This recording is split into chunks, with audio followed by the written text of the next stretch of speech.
الرحيم الحمد لله رب العالمين والصلاة والسلام على أشرف الأنبياء وسيد المرسلين سيدنا محمد وعلى آله وصحبه ومن تبعهم بإحسان إلى يوم الدين. எனது அன்புக்கும் மதிப்புக்கும் உரிய ஈமானிய உறவுகளே, சகோதரர்களே, சகோதரிகளே, தாய்மார்களே, அஸ்ஸலாமு அலைக்கும் வரஹ்மத்துல்லாஹி வபரகாத்துஹு. மற்றுமொரு புனிதமான இரவிலே, இந்த புனிதமான இறை இல்லத்திலே நானும் நீங்களும் சந்திப்பதற்கும் சில நல்ல சிந்தனைகளை பகிர்ந்து கொள்வதற்கும் வாய்ப்பளித்த அல்லாஹ்வுக்கே எல்லா புகழும். அல்ஹம்துலில்லாஹ் சும்ம அல்ஹம்துலில்லாஹ். மதிப்புக்குரிய சகோதரர்களே, தாய்மார்களே, அல் குர்ஆன் இறக்கியருளப்பட்ட மாதம் என்ற வகையிலே அல் குர்ஆன் பால் நமக்குள்ள கடமைகளை இட்டு அதிகம் சிந்திக்கவும் அந்த அடிப்படையில் செயற்படவும் நானும் நீங்களும் கடமைப்பட்டிருக்கிறோம் என்ற வகையில் அல் குர்ஆன் மீது நமக்கு இருக்கின்ற மிக முக்கியமான ஒரு கடப்பாடுதான் அதனை விளங்குவது, அதன் வசனங்களை விளங்குவது, அதன் அத்தியாயங்களை விளங்குவது. அவற்றை விளங்கி நமது வாழ்க்கையிலே அல் குர்ஆனுடைய போதனைகளை எடுத்து நடப்பது, இது அல் குர்ஆன் மீது நமக்கு இருக்கின்ற மிக முக்கியமான ஒரு கடமை. அந்த வகையிலே இன்றைய இந்த சந்திப்பிலே, அமர்விலே அல் குர்ஆனுடைய ஒரு அத்தியாயத்தை, ஒரு சிறிய அத்தியாயத்தை, அல் குர்ஆனில் காணப்படுகின்ற சூறாக்களிலே மிகவும் சிறிய சூறாக்களில் ஒன்றை உங்களுக்கு சுருக்கமாக விளக்கி அல் குர்ஆனுடைய ஒரு முக்கியமான செய்தியை உங்களோடு பகிர்ந்து கொள்ளலாம் என்று எதிர்பார்க்கின்றேன். நான் இன்று உங்களோடு கலந்துரையாட விரும்புகின்ற சூரா சூரத்துல் அஸ்ர். எனக்கும் உங்களுக்கும் நம் அனைவருக்கும் மிகவும் பரிச்சயமான ஒரு சூரா அது. வல் அஸ்ர் இன்னல் இன்சான லஃபீ குஸ்ர் இல்லா அல்லதீன ஆமனூ வஅமிலுஸ் ஸாலிஹாத் வதவாஸவ் பில் ஹக் வதவாஸவ் பிஸ் ஸப்ர். அல் குர்ஆனில் இடம்பெற்றிருக்கிற சூறாக்களிலே, சிறிய சூறாக்களின் வரிசையிலே இந்த சூரா அமைந்திருக்கிறது என்பதை நீங்கள் அறிவீர்கள். இது ஆயத்துகளை பொறுத்தவரையில் ஒரு சிறிய சூறாவாக இருந்தாலும் இது சொல்லும் கருத்துக்களை வைத்து பார்க்கின்ற போது இந்த சூரா எனது வாழ்க்கைக்கும் உங்களது வாழ்க்கைக்கும் இன்றியமையாத சில அடிப்படையான வாழ்க்கை தொடர்பான உண்மைகளை சொல்லி நிற்கின்றது. இந்த சூரா எந்த அளவு முக்கியத்துவம் வாய்ந்தது என்பதை இமாமுனா ஷாஃபிஈ ரஹ்மத்துல்லாஹி அவர்கள் அற்புதமாக விளக்கி இருக்கிறார்கள். லவ் ததப்பர அன்னாஸு ஹாதிஹி சூரா லகஃபத்ஹும். மனிதர்கள் அல் குர்ஆனிலே இந்த ஒரு சூறாவை மாத்திரம், சூரத்துல் அஸ்ரை மாத்திரம் சிந்தித்தாலே, விளங்கிக் கொண்டாலே, உள்வாங்கிக் கொண்டாலே அவர்களுக்கு போதுமானதாக இருக்கும். குர்ஆனுடைய ஏனைய சூறாக்களை பார்க்க வேண்டிய தேவை கூட ஏற்படாத அளவுக்கு இந்த சூரா நமது வாழ்க்கைக்கு தேவையான முழு வழிகாட்டலையும் தருகிறது என்று சொல்வார்கள். லவ்லம் யுன்சிலில்லாஹு இல்லா ஹாதிஹி சூரா லகஃபத்ஹும். அல்லாஹ் அல் குர்ஆனிலே இந்த ஒரு சூறாவை மாத்திரம் இறக்கி இருந்தால் கூட மனிதருக்கு வழிகாட்டுவதற்கு இது ஒன்றே போதுமானதாக இருந்திருக்கும் என்றும் இமாமுனா ஷாஃபிஈ ரஹ்மத்துல்லாஹி அவர்கள் சொல்லியிருக்கிறார்கள். அந்த அளவு முக்கியத்துவம் வாய்ந்த ஒரு அல் குர்ஆன் அத்தியாயம் இது. சஹாபாக்களிடம் ஒரு வழமை இருந்தது. ரெண்டு சஹாபாக்கள் அல்லது சஹாபாக்கள் ரெண்டு சாரார் சந்தித்து அவர்கள் தமது சந்திப்பை முடித்து பிரிந்து செல்கின்ற வேளையிலே இந்த சூறாவை ஒரு முறை எல்லோருமாக ஓதிவிட்டுத்தான் பிரிந்து செல்வார்கள் என்ற செய்தியும் நமக்கு கிடைக்கிறது. ஏனென்றால் இந்த சூரா நமக்கு இந்த வாழ்க்கையின் யதார்த்தத்தை, உலகத்தை படைத்து பரிபாலித்து ரட்சித்து காப்பாற்றுகின்ற ரப்புல் ஆலமீன் என்னிடம் உங்களிடம் என்ன எதிர்பார்க்கிறான் என்பதை, வாழ்க்கையின் தத்துவத்தை அற்புதமாக எடுத்துச் சொல்கின்ற சூரா. வல் அஸ்ரி, காலத்தின் மீது சத்தியமாக என்று இதனை நாங்கள் மொழிபெயர்க்கிறோம். அல் அஸ்ர் என்ற சொல் இங்கு பயன்படுத்தப்பட்டிருக்கிறது. அல் அஸ்ர் என்ற சொல்லைத்தான் காலம் என்று மொழிபெயர்த்தோம். அல்லாஹு தாலா இந்த காலத்தின் மீது சத்தியம் செய்கிறான். அல் குர்ஆனிலே பல சூறாக்களில் அல்லாஹ் சுப்ஹானஹு வ தஆலா பல படைப்புகள் மீது சத்தியம் செய்வதை நீங்கள் அறிவீர்கள். எதற்காக அல்லாஹ் சில படைப்புகள் மீது சத்தியம் செய்கிறான் என்றால், அந்த படைப்புகளின் முக்கியத்துவத்தை எடுத்துச் சொல்ல.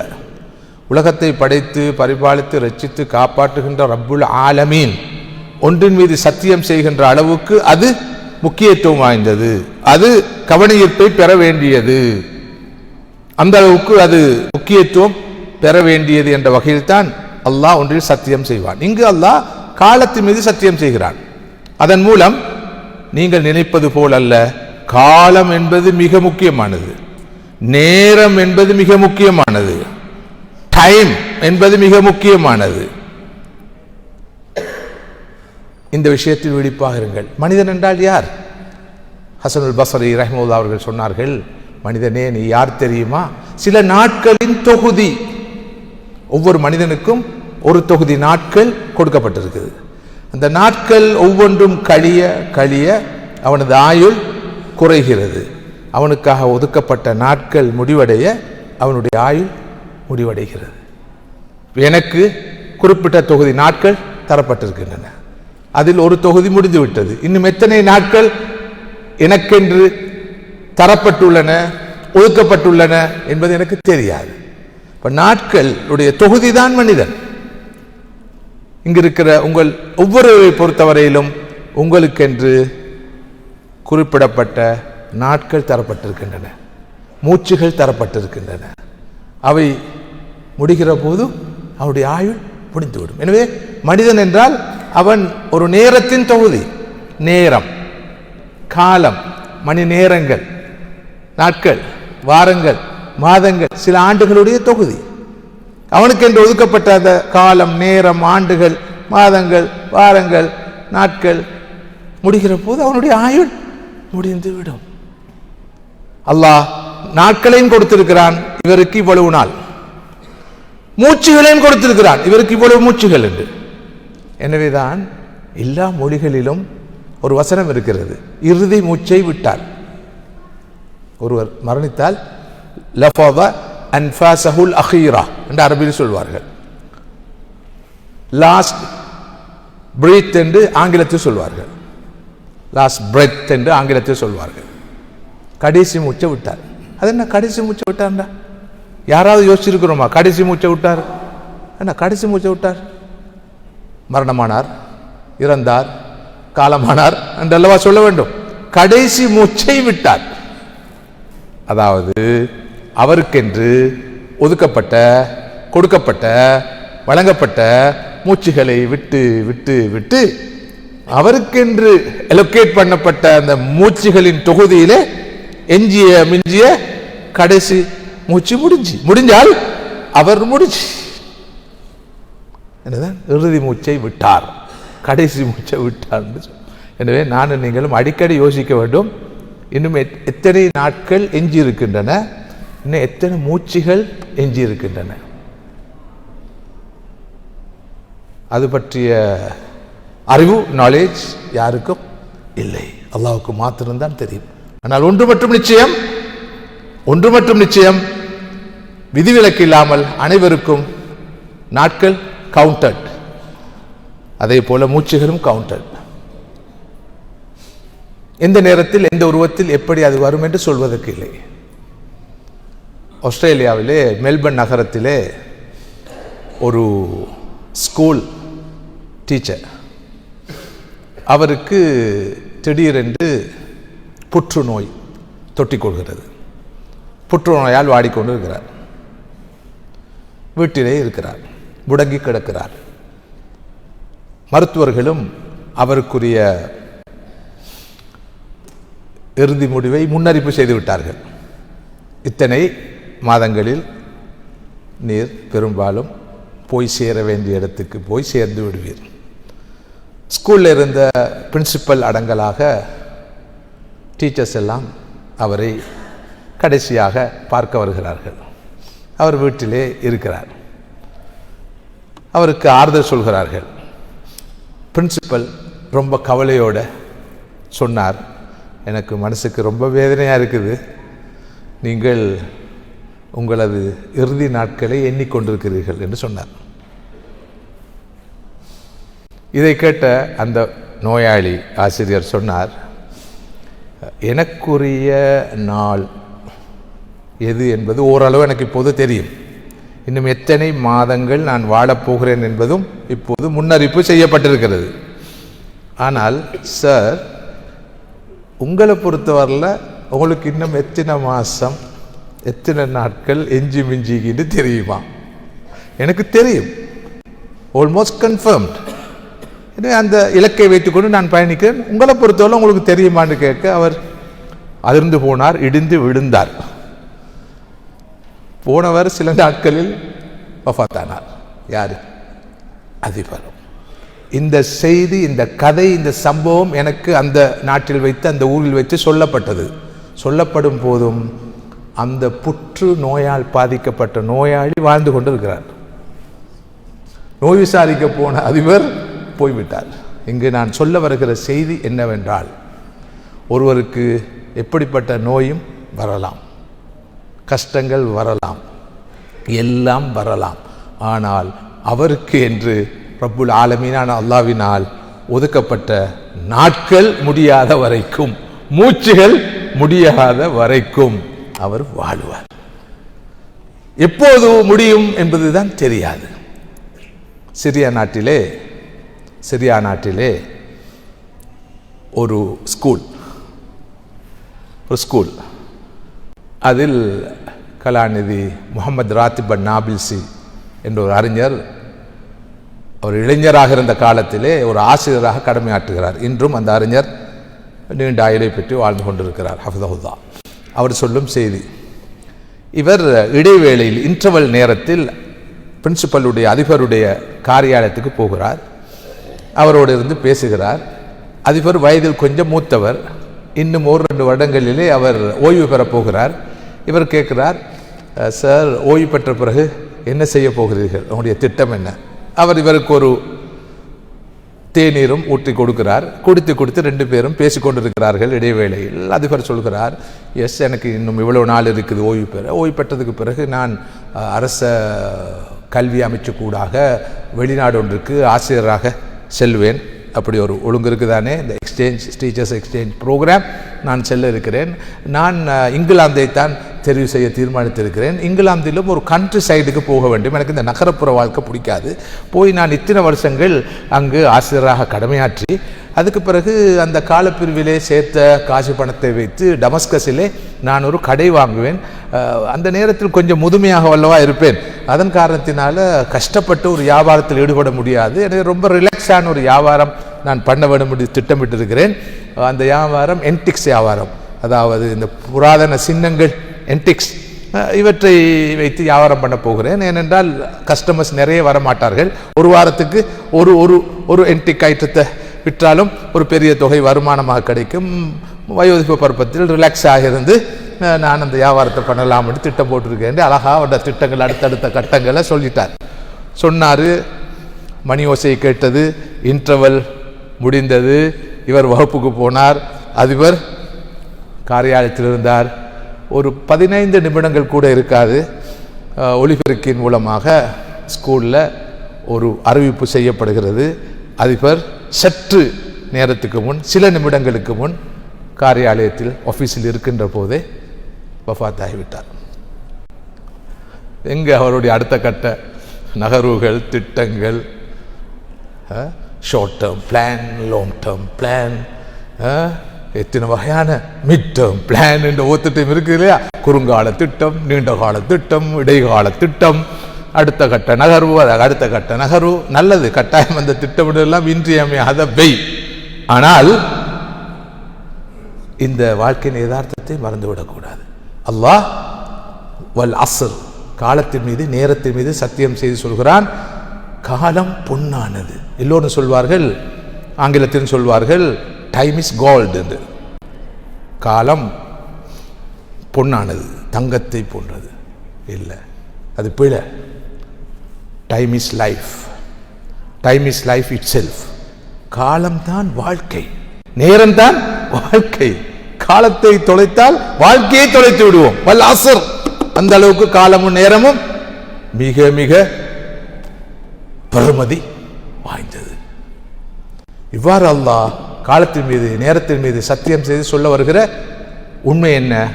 இன்னல் இன்சான லஃபீ குஸ்ர், நிச்சயமாக சந்தேகம் இல்லாமல் மனிதன் நஷ்டத்தில், அழிவில் இருக்கிறான். இந்த உண்மையைத்தான் அல்லாஹ் சத்தியம் செஞ்சு சொல்றான். மனிதன் அழிவில் இருக்கிறான், நஷ்டத்தில் இருக்கிறான். அதாவது எவன் காலத்தை, நேரத்தை வீணாக்குகிறானோ, இழக்கிறானோ, பயன்படுத்த தவறுகிறானோ, அவன் மிகப்பெரிய நஷ்டவாளி. ஒருவருக்கு அல்லாஹ் 70 வருட வாழ்க்கையை கொடுக்கிறான், 60 வருட வாழ்க்கையை கொடுக்கிறான், 50 ஆண்டு ஆயுளை கொடுக்கிறான், 40 வருஷ ஆயுளை கொடுக்கிறான். அதை விட குறைந்த ஆயுளை பெற்றவர்களும், நாட்களை பெற்றவர்களும், நாட்களின் தொகுதிகளை பெற்றவர்களும், மூச்சுகளின் தொகுதிகளை பெற்றவர்களும் இருக்கத்தான் செய்கிறார்கள். அன்றாடம் பார்த்து கொண்டு இருக்கிறோம். இந்த காலத்தின், நேரத்தின், ஆயுளின் பெருமதியை உணர்ந்து அவற்றை பயன்படுத்த தவறுபவன் மிகப்பெரிய நஷ்டவாளி. என்ற no return, no second chance, திரும்ப மறுவாழ்வு கிடைக்கப் போவதில்லை, இன்னும் ஒரு சந்தர்ப்பம் கிடைக்கப் போவதில்லை. இதை பயன்படுத்தினால் வெற்றியாளன், இல்லாத போது அவன் படுதோல்வி அடைவான். இந்த சூரா நமக்கு சொல்கிற மிக முக்கியமான செய்தி என்னவென்றால், வாழ்க்கையை இரண்டாக பிரிக்கலாம். ஒன்று, கிடைத்த ஆயுளை நுகர்ந்து முடிப்பது, கன்சியூமிங். கிடைத்திருக்கிற 60 வருஷத்தை நுகர்ந்து முடிக்கிறது, ஒவ்வொரு நாளா நுகர்ந்து முடிக்கிறது. காப்பல்லா, பீப்பல்லா, மேரநேசர சுத்தி கரப்பல்லா என்ற வகையில் தின்றதும், குடிக்கிறதும், ஊர் சுத்துறதும், அரட்டை அடிக்கிறதும், வாழ்க்கையை அனுபவிச்சு கொண்டு திரிகிறதும், இப்படி வாழ்க்கையை ஒவ்வொரு நாளாக முடிக்கிறது. வாழ்க்கையில் எந்த மிஷனும் இல்லை, ஒரு இலக்கு இல்லை, லட்சியம் இல்லை, வாழ்க்கையுடைய நோக்கம் தெரியாது. இப்படி ஒவ்வொரு நாளாக கழிக்கிறது. இதனை சொல்வோம் வாழ்க்கையை நுகருதல், ஹயாத்துன் இஸ்திஹ்லாக்கியா, வாழ்க்கையை நுகர்ந்து முடிப்பது, கன்சூமிங்.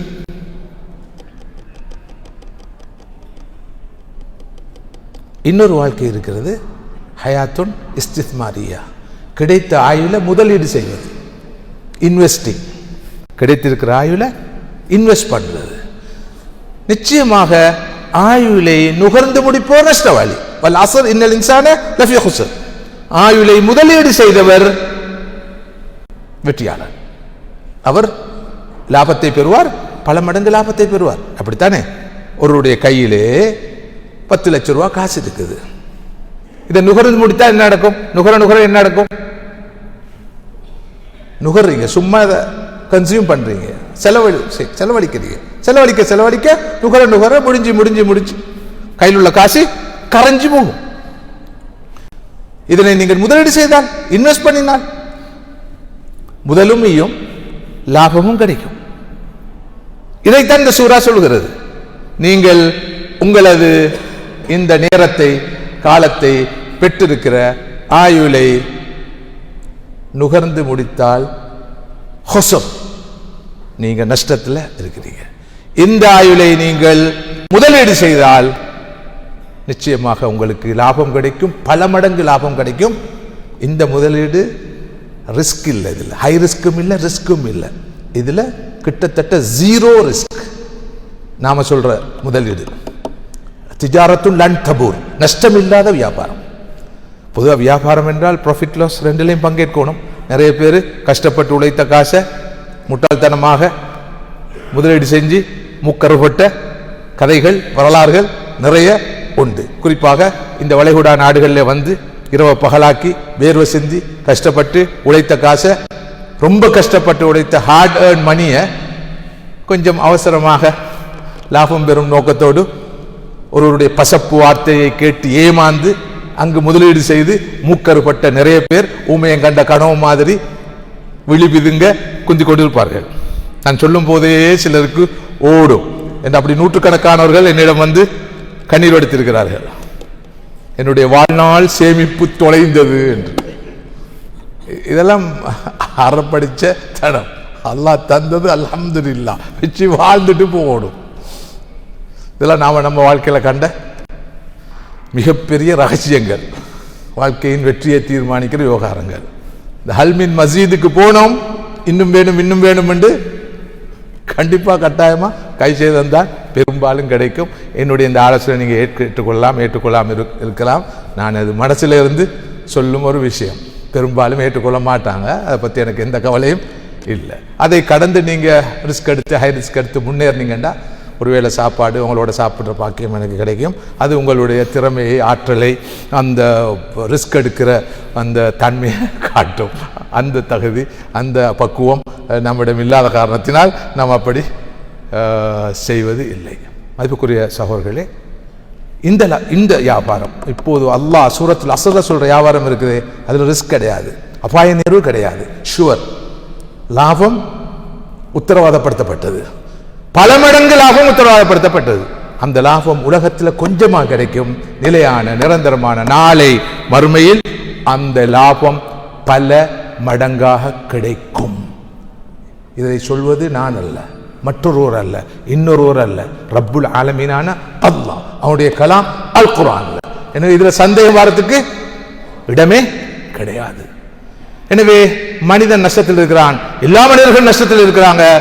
எப்போது பெற்ற ஆயுள, இந்த நாட்களை, இந்த நேரங்களை, இந்த மூச்சுகளை அநியாயமாக நுகர்ந்து முடிக்கும் போது, இந்த ஆயுள யார் முதலீடு செய்கிறாரோ அவர் வெற்றியாளர். அந்த முதலீடு என்ன? அடுத்து வரும் வசனம் சொல்கிறது, இல்லல்லதீன ஆமனு வஅமிலுஸ் ஸாலிஹாத் வதவாஸௌ பில் ஹக் வதவாஸௌ பிஸ் ஸப்ர். இதுதான் அந்த இன்வெஸ்ட்மெண்ட், பக்கா இன்வெஸ்ட்மெண்ட். முதலாவது ஈமான். லாபகரமான இந்த வியாபாரத்தை பொறுத்தவரையில் முதலாவது அடிப்படையாக இருப்பது ஈமான். அல்லாஹ் இருக்கிறான், அவன் ஒருவன், அவனையே வணங்கி வழிபட வேண்டும் என்ற நம்பிக்கை. அதுதான் முதல் கட்டம், பிரேக் த்ரூ, ஈமான். சகோதரர்களே, நானும் நீங்கள் நினைப்பது போல ஈமான் என்பது சாதாரண சாமான் அல்ல. அது ஏதோ இலவசமாக கிடைத்த காரணத்தினாலோ என்னவோ அதனுடைய பெருமதி பெருமானம் பலருக்கு விளங்குவதில்லை. ஈமான் இல்லாத இறைவன் இருக்கிறான், அவன் ஒருவன், அவனையே வணங்கி வழிபட வேண்டும், நாளை மறுமைதான் வாழ்க்கை, அதுவே நிலையான வாழ்க்கை, அங்கு கிடைக்கிற வெற்றியே நிரந்தரமான வெற்றி, அங்கு கிடைக்க போகிற தோல்வியே உண்மையான தோல்வி என்ற பார்வை உள்ள மனிதன் மிகப்பெரிய பாக்கியசாலி. இந்த பார்வையை இழந்தவன் இருக்கிறானே, அவன் மிகப்பெரிய துருப்பாக்கியசாலி. ஈமான் இல்லாத மனிதன் மிகப்பெரிய துருப்பாக்கியசாலி. ஏன் தெரியுமா? ஈமான் இல்லாத மனிதனுடைய உலகம் மிகவும் குறுகியது, சிறிய உலகம், ரொம்ப சிறிய உலகம். ஏன்? அவனுடைய வாழ்வு மரணம் எல்லாம் இந்த உலகம் தான்.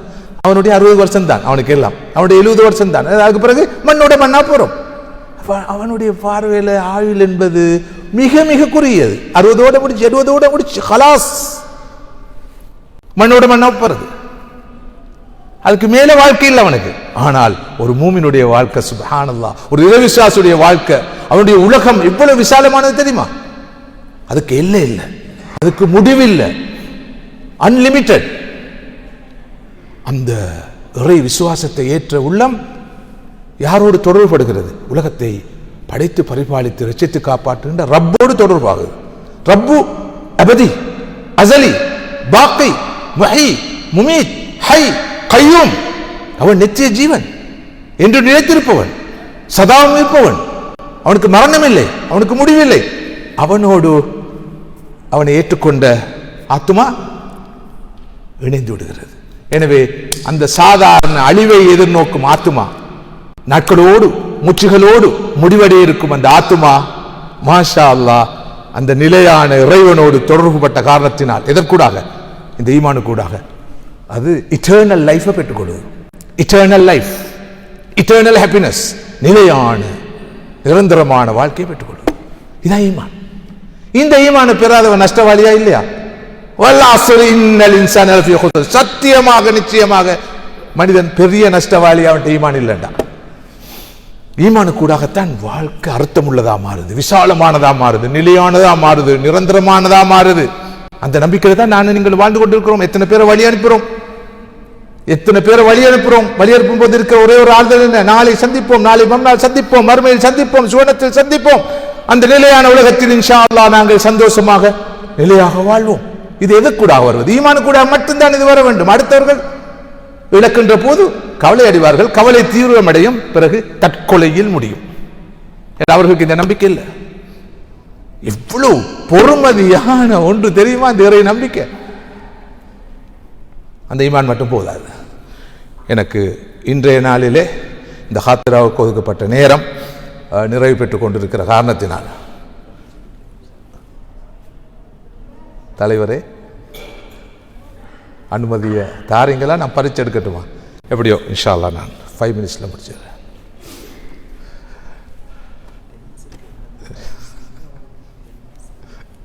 பிரச்சனை இருக்குது. அல்ஹம்துலில்லாஹ் அலா குல்லி ஹால் வ அமலுஸ் ஸாலிஹாத்.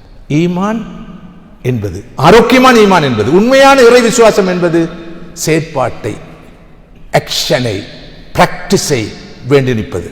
எனவே ஈமான் நற்காரியங்களுக்கு, நல்லமல்களுக்கு தூண்டும். எனவே வெற்றிக்கான வழி ஈமான் மாத்திரம் அல்ல, நல்லமல்கள், நற்காரியங்கள். எனவே இறைவனை ஏற்று விசுவாசித்து நற்காரியங்கள் ஈடுபடுவது. மூன்றாவது, இந்த 2 மட்டும் போதாது. தனி மனிதர்களாக நாம் ஈமான் கொண்டு சாலிஹான மனிதர்களாக வாழ்ந்தால் போதாது. வதவாஸவ் பில் ஹக்.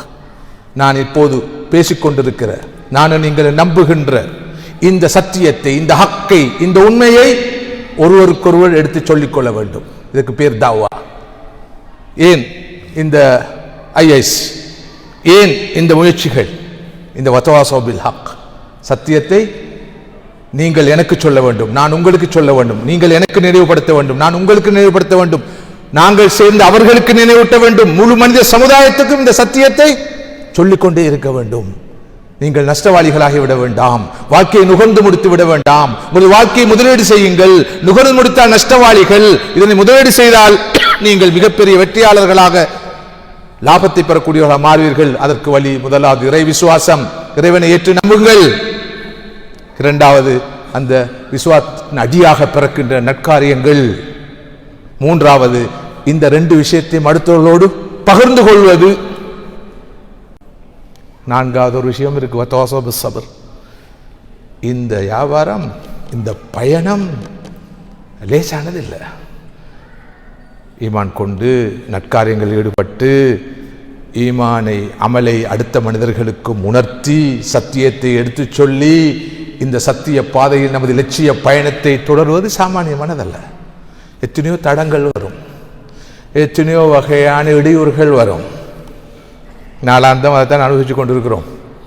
இன்றைக்கு கியாமுல்லைலுக்கு வாரதா இல்லையா, போகிறதா இல்லையா, போனாலும் தொடர்ந்து தொடுகிறதா இல்லையா, இடையில எழும்பி போகிறதா இல்லையா, நோன்புக்கு புறவும் இதுகளை தொடர்றதா இல்லையா, பொய் சொல்றதா இல்லையா, ஏமாத்துறதா இல்லையா, சுருட்டுறதா இல்லையா, உருட்டும் பெரட்டும் வாழ்க்கையில தொடரப்படுமா இல்லையா, இனியும் இதை பார்க்கிறதா இல்லையா, கேட்கிறதா இல்லையா, செய்கிறதா இல்லையா, அந்த போராட்டம்.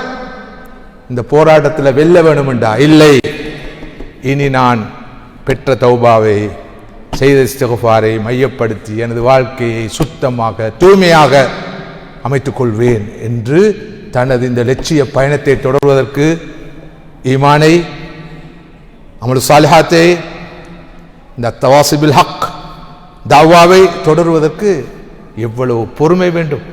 பொறுமையை காப்பது மட்டுமல்ல, அடுத்தவருக்கும் பொறுமை காக்குமாறு சொல்வது. இவர் அவருக்கு சொல்வது, அவர் இவருக்கு சொல்ல வேணும். மிக விரிவாக விளங்கப்படுத்த வேண்டிய ஒரு விஷயத்தை நான் மேலோட்டமாக தொட்டு காட்டுகிறேன். சகோதரர்களே, தாய்மார்களே, இந்த 4 விஷயங்களையும் பெற்ற மனிதன் வெற்றியாளன். ஏனையவர்கள் தோல்வி கண்டவர்கள். இல்லல்லதீன ஆமனூ வஅமிலுஸ் ஸாலிஹாத் வதவாஸவ் பில் ஹக் வதவாஸவ் பிஸ் ஸப்ர். பாருங்கள், நானும் நீங்களும் இவ்வளவு பெரிய பாக்கியசாலிகள். அல்லாஹ் தஆலா நமக்கு ஈமானை தந்திருக்கிறான், சாலிஹான் அமல்களில் ஈடுபடக்கூடிய சந்தர்ப்பத்தை தந்திருக்கிறான், ஹக்க இந்த சத்தியத்தை ஒருவருக்கு ஒருவர் எடுத்து சொல்லக்கூடிய வாய்ப்பை தந்திருக்கிறான், அடுத்தவர்களுக்கும் எடுத்து சொல்லக்கூடிய சந்தர்ப்பத்தை தந்திருக்கிறான். இதற்காக வாழுகின்ற, சத்தியத்துக்காக வாழுகின்ற, சத்தியம் வாழ வேண்டும் என்பதற்காக வாழுகின்ற அந்த வாய்ப்பை, சந்தர்ப்பத்தை தந்திருக்கிறான். இந்த சத்திய பாதையில் பொறுமையோடு, சகிப்புத்தன்மையோடு, உறுதியாக, சலனம் இல்லாமல், சபலம் இல்லாமல் பயணிக்கின்ற பக்குவத்தை தந்திருக்கிறான். எனவே நான் நீங்களும் வெற்றி பாதையில் இன்ஷா அல்லாஹ் பிஇذنில்லாஹ் இருக்கிறோம். சூரத்துல் அஸ்ர் சொல்லும் அந்த நஷ்டவாளிகளில் நானும் நீங்களும் இல்லை என்று சொல்லலாம். அல்லாஹ் அந்த வகையில் என்னையும் உங்களையும் இந்த பாதையில் தொடர்ந்தும் பயணிப்பதற்கு தௌஃபீக் செய்து அல் புரிவானாக. வாஹிர் தஅவானா அல்ஹம்துலில்லாஹி ரப்பில் ஆலமீன். அஸ்ஸலாமு அலைக்கும் வரஹ்மத்துல்லாஹி வபரகாத்துஹு.